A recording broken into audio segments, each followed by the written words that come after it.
So, I wanted to show y'all what I'm doing. What I got here is I got basil leaves, and as you can see, some of them are not all that great. You see how it's got black spots? So you've got to go through, like I've done here, and cut out the black, right? Once you have a good leaf, right, you want to take that and spread that on your dehydrator tray like this, okay? And then you're going to take it over.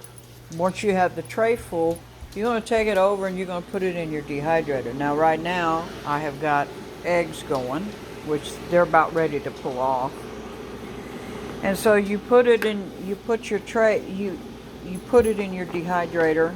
And this is just one I got off of Amazon. It's called Dehydro Food Dehydrator. It's by Presto.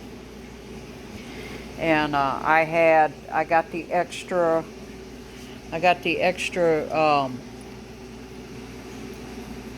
shells for it, and it works fine. Now once it's all dry, right, so let me show you, because this is going to take me a minute, so let me show you what you do once it's all dry.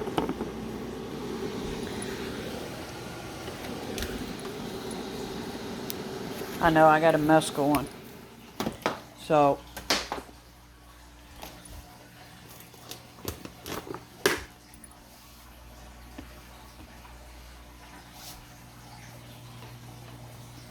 this is my basil. This is how your basil, those leaves. And so we're going to take it over here. Okay. And what you want to do is you want to take these leaves off very carefully and put them in your jar. Okay, so let me do that.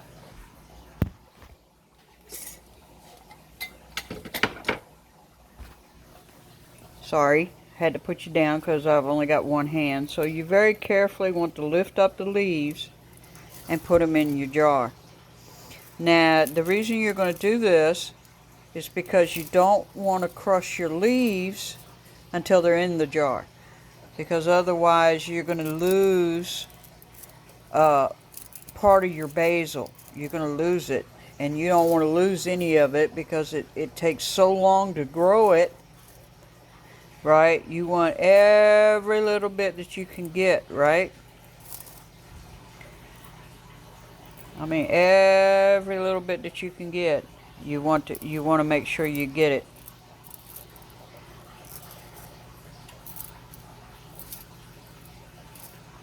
And you want to be real careful because this will crumble very easily.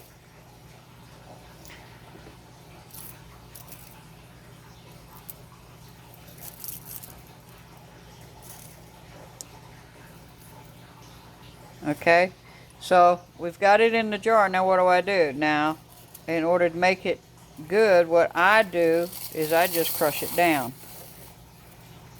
Okay, because it will crush very easily, so you just crush it down. Right? And then you come out with it nice fresh basil.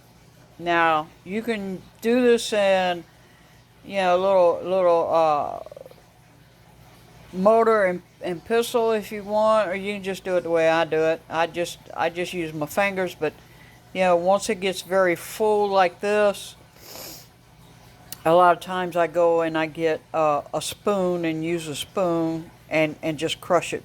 And I use this to crush it down. Now, once you have your jar full like this, you'll notice I've got some on my stove right now.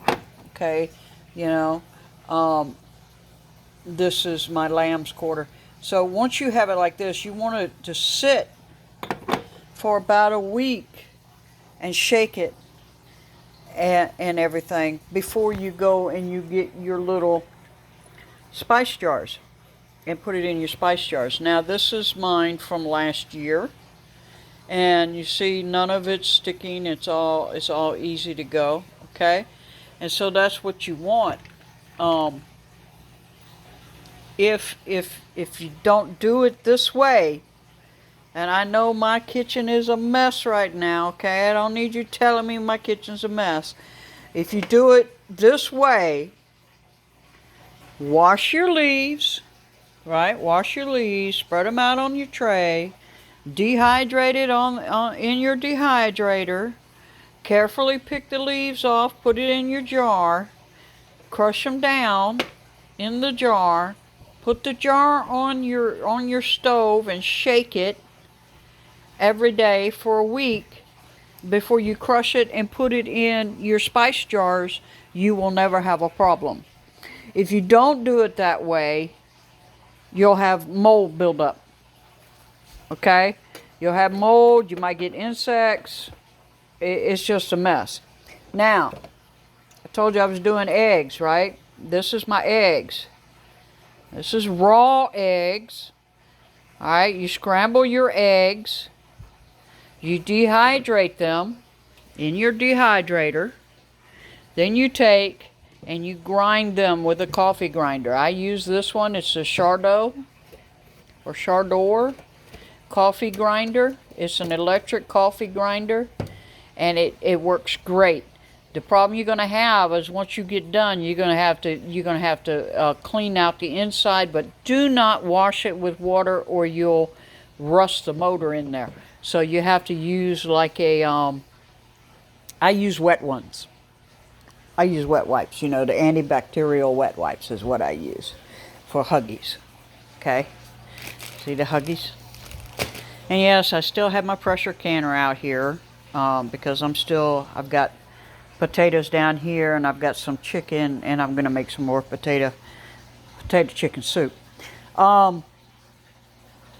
But this is how you do it. I mean, you don't have to. You see, look, I have a very small kitchen. You don't have to have a huge kitchen or a big amount of counter space. I got everything shoved on my table right now. I have a small kitchen. You don't need a lot to get a lot, right? So this egg powder, when I use this, I take a tablespoon of the egg powder and 2 tablespoons of water, and I mix them together, and then I cook them, or I add them to my recipe. Simple, right? My basil, I just use my basil just like I would out of the store if I bought it out of the store. It's simple, okay? You can do the same thing. I've got cucumbers right there that I'm going to do the exact same thing. I'm going to slice them thin. I'm going to lay them on the trays. I'm going to dehydrate them. I'm going to grind them down and make cucumber powder. And then I can add that cucumber powder to my teas or my soups or my potatoes to add a little bit more vitamins into the meal. And very simple to do, very easy to do. I've got lettuce, I got kale, I got lettuce and kale, and that I do that with, okay? I really think that people get overwhelmed because they're like, I can't do all that. How can I do all that? Look, honestly, I'm not the greatest gardener in the world. I grow a little bit here and there, okay? I'm not the greatest gardener in the world. And I work 11, 12 hours a day, okay? With an hour drive to work and from work every day. So when I get home, I don't have a lot of time to go out there and pull weeds and do stuff like that. Anytime that you can do something, even if all it is growing herbs, and by herbs I do not mean the Mary Jane. By herbs I mean like basil, oregano, parsley, dill, any of those herbs that you can grow, and you can grow those on a windowsill, okay? If you're in an apartment. Anytime that you can do something simple like this, do it. Because even if shift never happens, It is better for you to have fresh grown spices and herbs than to buy store-bought. Because store-bought, a lot of times, the store-bought, they use pesticides in the growing of them. And you're not sure what kind of soil they're using. Okay? The soil that they're using could have, as we've heard, it could have salmonella, it could have listeria, it could be, the chemicals could be like Roundup, things of this nature. Okay? Anytime you can do this, do it. I now have, and the good thing, the reason why I'm showing the basil is I did not plant basil this year. I have basil that comes up on its own now because I have dedicated a bed, an entire raised bed, just to basil. Now, if you want a good raised bed, absolutely look at Epic Gardening. Okay? Those are some of the best raised beds that I have found. They have a 20-year guarantee on the bed.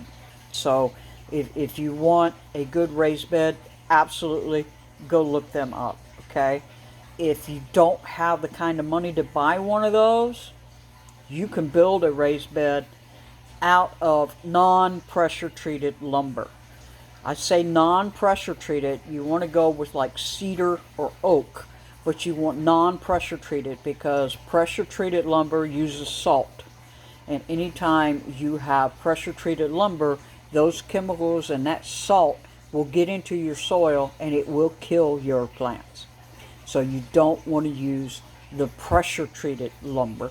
You want to use the like cedar or oak, and know that that is only going to last you 1 or 2 seasons. Another good way to do it is Rubbermaid totes. Yes, I said Rubbermaid totes. You can take and buy some Rubbermaid totes, drill holes around the bottom for drainage, set those on 2 pieces of wood so that the bottom of the Rubbermaid tote is slightly off the ground, like a 1/4 inch, so you have drainage. And you can fill that with dirt and grow something. You might not grow something huge, okay, but you can grow a little something, right?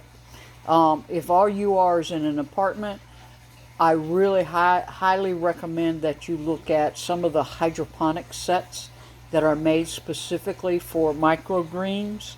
You can grow microgreens that way. I'm telling you this information because I really believe that you need to be growing something to help supplement your food supply.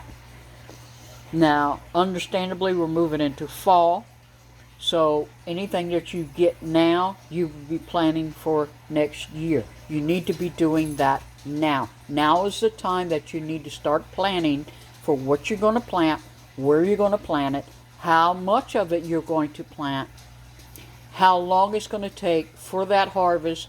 Investigate the types of plants that you want to plant. Investigate the type of soil that it needs, right? Go and get stuff to compost that good soil for that specific plant.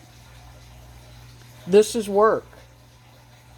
This doesn't, you just don't go out there and stick seeds in the dirt and expect it to grow. You might get something that way, don't get me wrong. But reality is, everything takes knowledge. And the only way you're going to learn to do it is by doing and by sitting down and learning from people who have done it. You don't learn by watching a video. As much as I love to have y'all on my videos, the reality is you need to get and put your hands in the dirt. You need to sit there and learn the knowledge. This plant needs more nitrogen than that plant. This plant needs more calcium than that plant. This plant needs more potassium than this plant.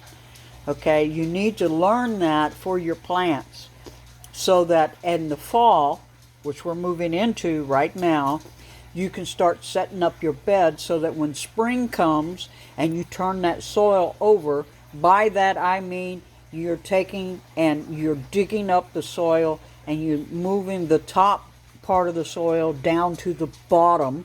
That is called turning over the soil. So in the spring, when you turn over that soil and make your rows for your seedlings, you have the best soil available for those specific seedlings. Okay? Now, there's some tricks. If you don't have time to do all of that, you can always go to your local landscaping company that sells soils and get good compost from them, and use that with some soil amendments. I recommend Black Cow. I absolutely love that.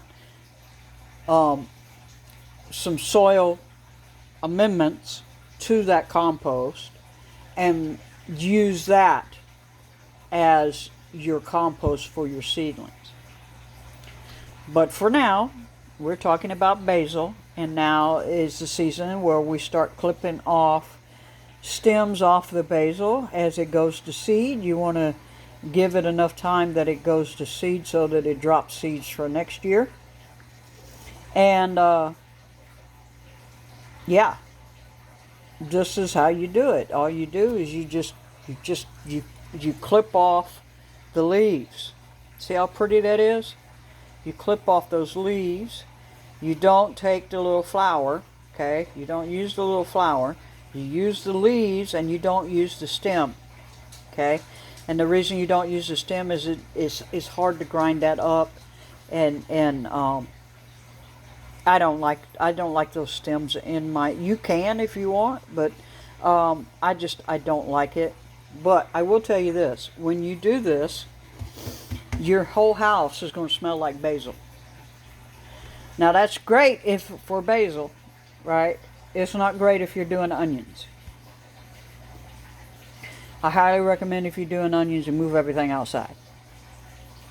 I tell you that because if you start doing it in the house, you'll be crying for days. Just saying. So, happy gardening, folks. And I'm sorry this is a day late, but as you see, I've been a little bit busy. I've been up all night doing eggs and basil and parsley and lettuce and kale, and whew, it's that time of the year, folks. Bicycle.